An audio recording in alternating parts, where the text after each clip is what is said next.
But we aim to bring you ideas and thought leadership on how to create commercial conversations with your target audience more effectively. And today's discussion is really about perspective. So measuring what really matters.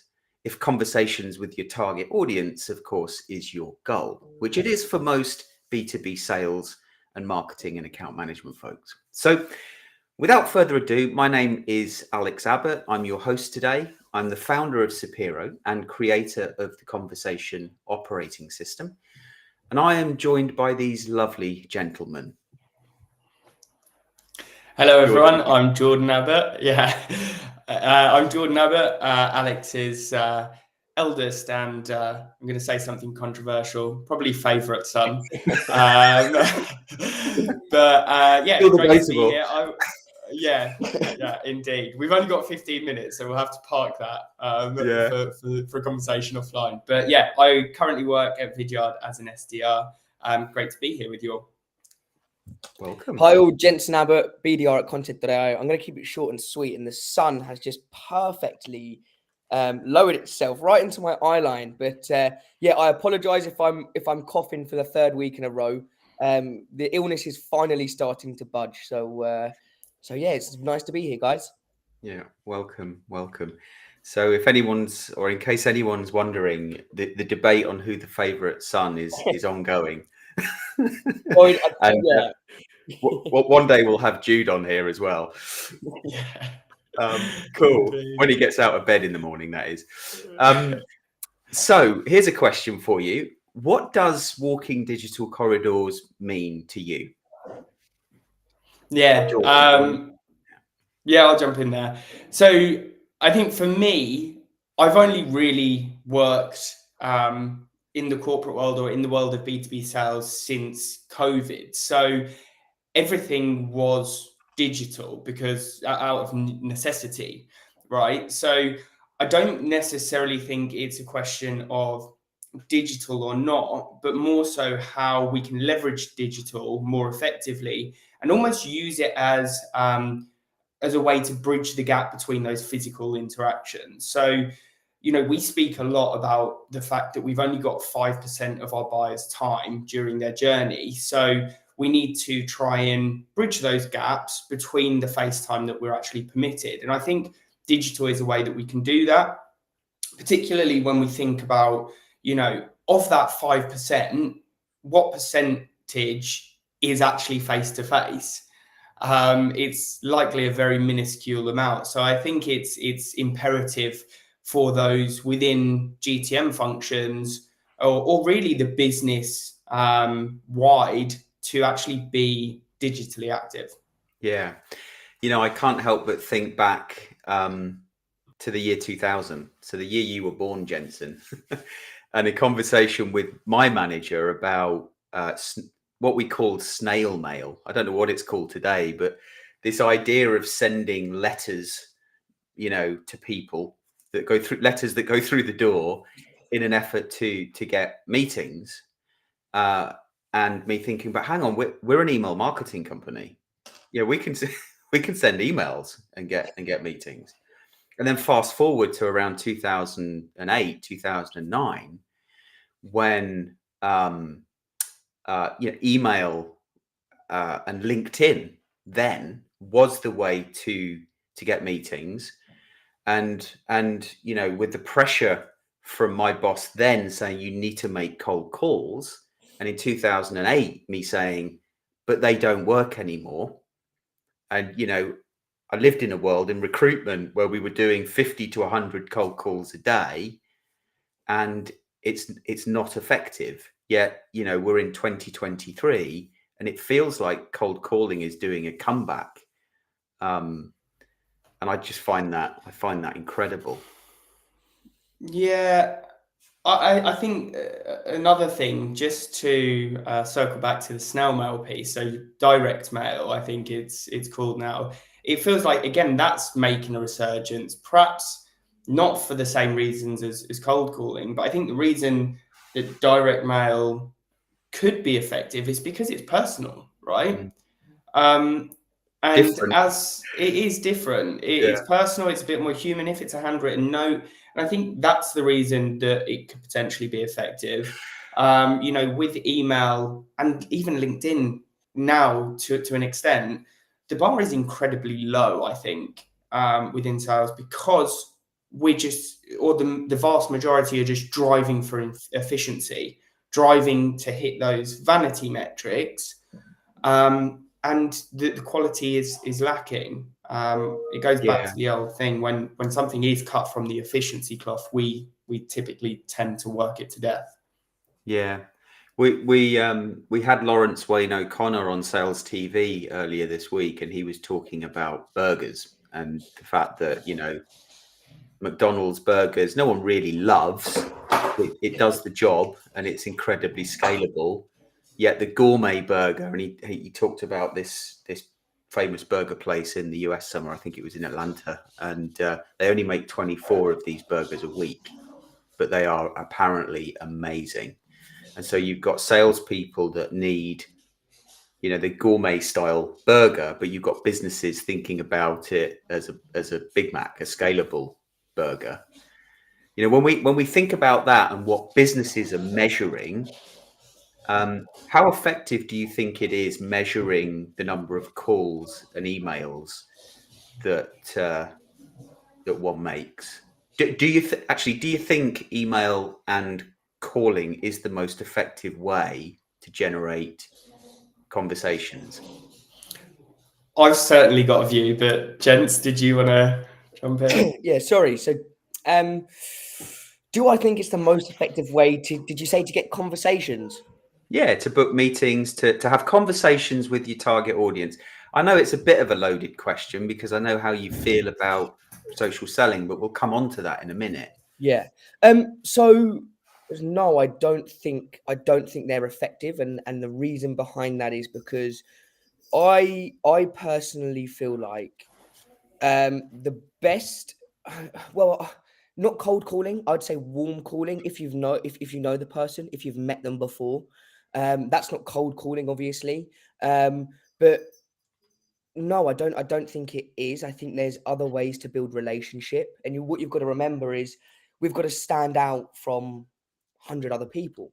So if I'm doing the same in picking up the phone and emailing them, and my email looks the same, for example, I'm not going to have a very good chance. And I think it relates back to is it Gestalt effect? Yeah, I think it's Gestalt or Gestalt. I'm not 100% Gestalt. certain. Yeah. So that effect, it's being remembered and standing out, and I mean, look, at the end of the day, I think if you're in sales, the organization you work for want you to email and cold call. And I'm not saying don't do it, but you could be creative and put it into your social selling in a way that isn't pushy or salesy. You're still building relationship. You're taking out kind of that clunkiness of putting someone in the zone of resistance. And that's just by being curious, I would say. Yeah. Yeah. Before you share your view, Jordan, because the title of this conversation is measuring what matters, and I do want to give the audience at least a snippet of what we've been testing for the last 3 years and what our benchmark data finds. But before I do, I can't help but think about some of the research from Chris Walker that we've talked about before, how MQL, marketing qualified lead conversion, has dropped to an all-time low of 0.1%. So, knowing how much media costs, when I say media, it's not necessarily digital advertising, it's any form of media, including events, it's expensive. And to get a 0.1% conversion from MQL, in my mind, means you're going to run your business at a loss, because you need 1,000 MQLs for one deal. Yeah. Sorry, just linking, and it's what I was going to talk about to answer your question. I think I think businesses are stuck between a rock and a hard place, and the reason that I say that is I was having a conversation with a chap called Mike Sutton, and he mentioned about the observer effect. Now, I can't remember who founded it or came up with the idea, but it's this idea that when someone knows that they're being observed, the data is, it's irrelevant because it's going to be fudged, for use of a better term. It's because you're being observed, you're going to act differently. And I think that marketing, biz dev, sales, they're all tasked with this inflated target.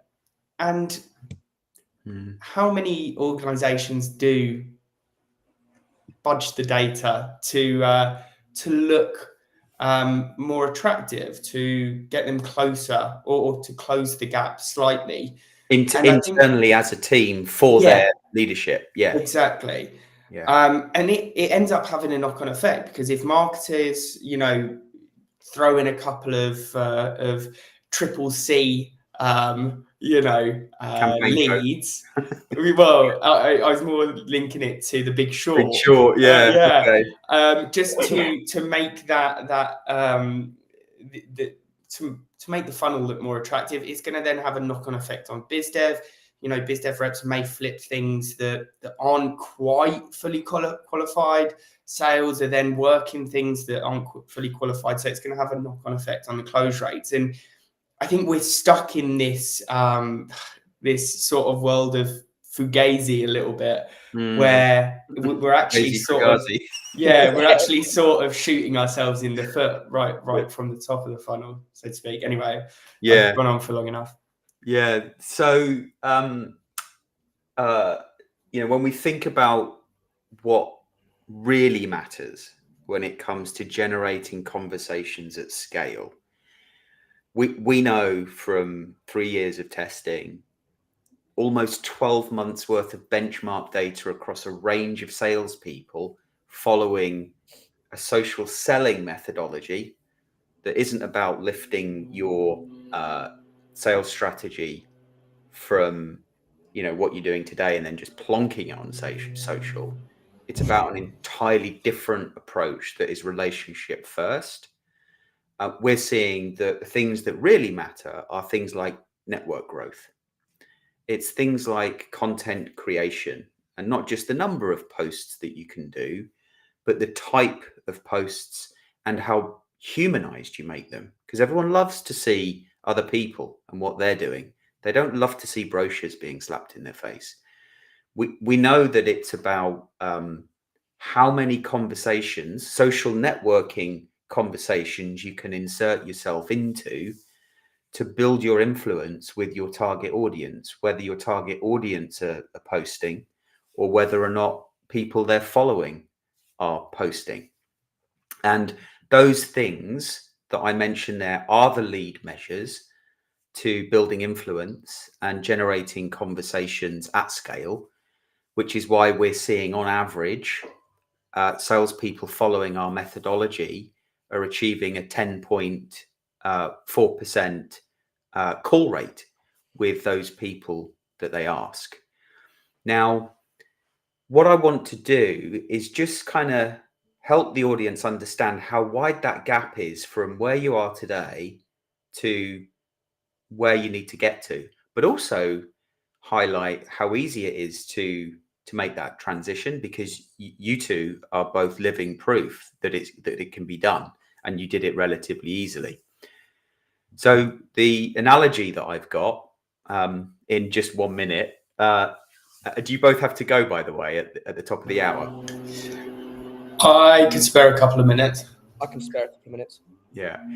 Okay. Is as Henry Ford famously said, if I asked the people what they want, they would have said faster horses. Why? Because they didn't care about the horse manure crisis. The disease and suffering was accepted as a trade-off for ensuring they were fed each day and kept warm in the winter, because they relied so heavily on the horse and cart. Social selling isn't just about the car, it's about travel as a whole. And we now have commercial space flight. People have been put on the moon. So you know, I think social selling is someone doing the lawn at yours, Jens. Not of mine. Is it Oh, mine? yours. Sorry, I'll go on. Yeah. Yeah. Anyway, I mean, it's thrown me a little bit, but the point I'm trying to make is, you know, there's social selling and then there's social selling. There's a massive difference between good and bad, or even good and great. So, any final kind of thoughts on that, guys, before we come to a close? Yeah, I think just quickly, I think that social selling as a title does have stigma surrounding it, and that it's not just a channel, it is an approach to building relationships and creating conversations. And I think at its core, that's what it is. It's not going on social and talking about your product and, and basically doing all those approaches that have lowered the efficacy of those other channels. It's genuinely about building a relationship, showing an interest in someone, with and removing those expectations. Yeah. Jensen? Short and sweet.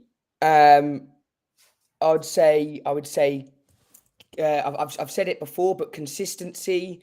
And to the people who have never tried it, I would say don't knock it till you've tried it. I'd say just give it a go.